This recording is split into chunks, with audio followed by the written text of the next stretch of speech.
This guy couldn't remember stuff during his deposition. Do you understand what that means? He had no ability to recall very basic things. If your guy loses, bad things might happen, but the country is not over. And if your guy wins, the country is in no way saved. I've learned one thing over these last 9 years. Talked about a lot of issues, including abortion, mass deportation, threats of political retribution against political opponents, and media outlets. Oh, I bet you really laid down the gauntlet, Joe. I bet you walked in there and just let him have it, didn't you, Joey? We've learned nothing! Even those putting up resistance to Trump's agenda don't seem to understand who they're dealing with. If your guy wins, the country is in no way saved.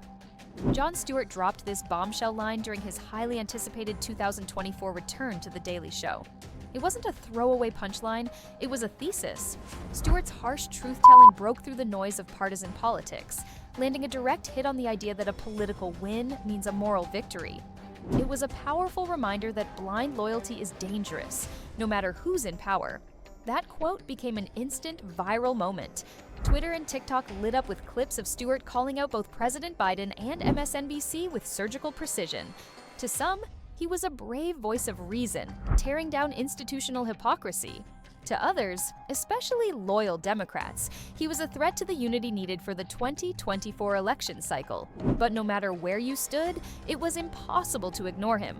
Now, in 2025, that quote holds even more weight.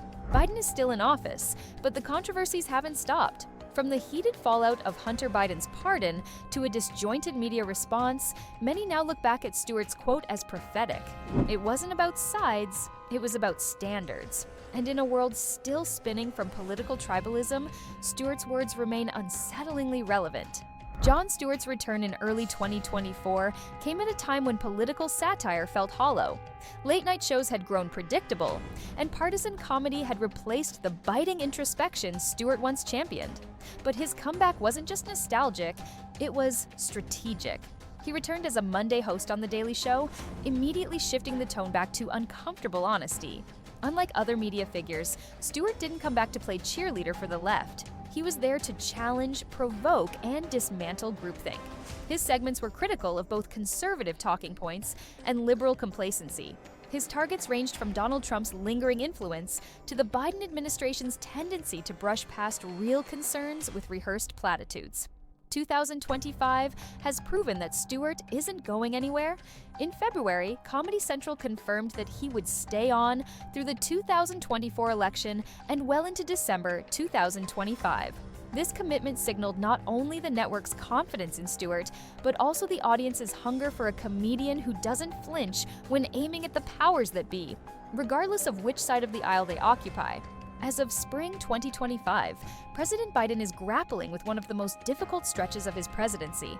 His approval ratings continue to lag, hovering around 39%, weighed down by economic frustrations, questions about his age, and the fallout from controversial decisions like the pardon of his son Hunter. Though the administration has tried to reframe these stories, public skepticism remains high. What's even more striking is the media's uneven response. Outlets like MSNBC have largely treated these issues as minor bumps in the road, rather than serious political concerns. Critical reporting has often been replaced with euphemistic commentary and loyalty-driven talking points.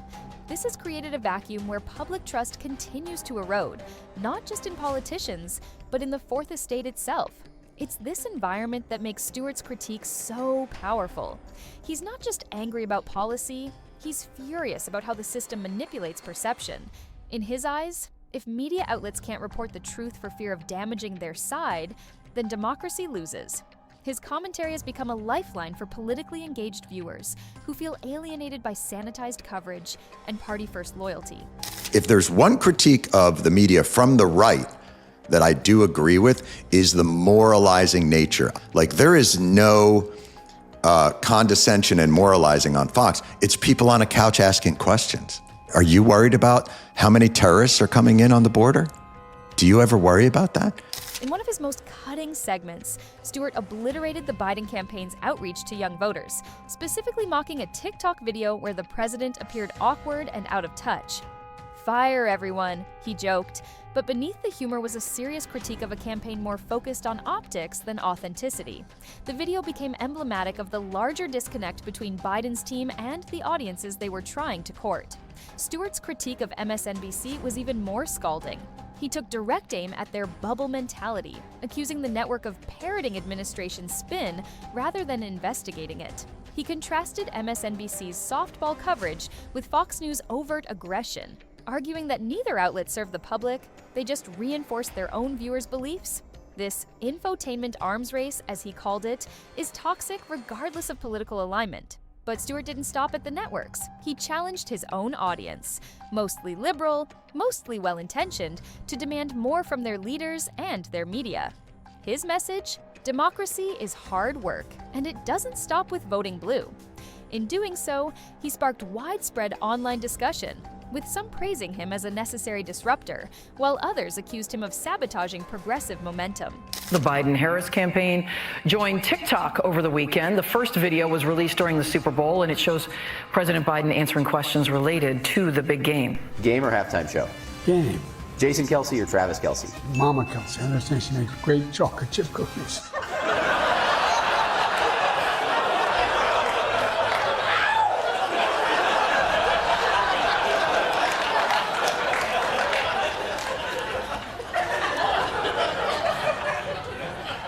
Fire everyone.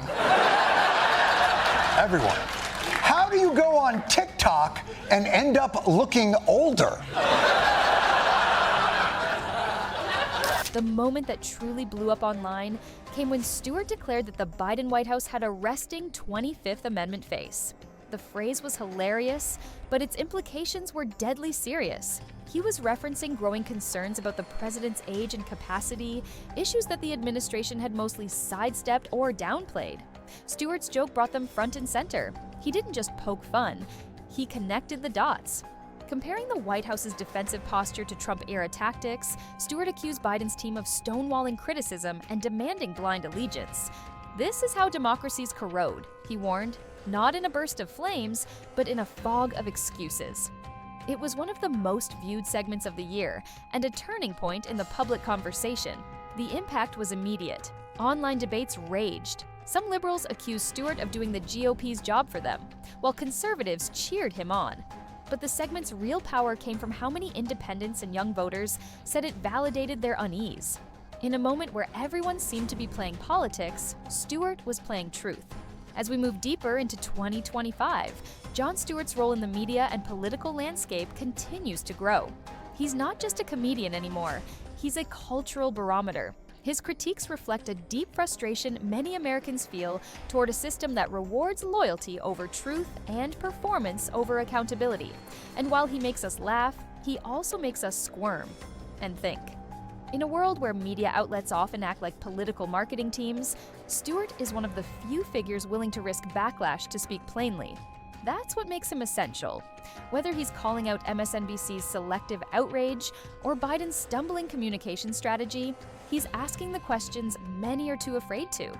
And he's doing it in a way that cuts through the noise. Ultimately, Stewart reminds us that democracy isn't about rooting for your team. It's about holding everyone to the same standards. His commentary is less about taking sides and more about taking responsibility. And in 2025, with the next election looming and public trust waning, that message might be more important than ever. So, what do you think? Did Jon Stewart speak uncomfortable truth or go too far? Is his approach what we need right now, or is it fueling division? Let us know in the comments, hit that like button, and subscribe for more real talk analysis that isn't afraid to call it like it is, no matter who's in power.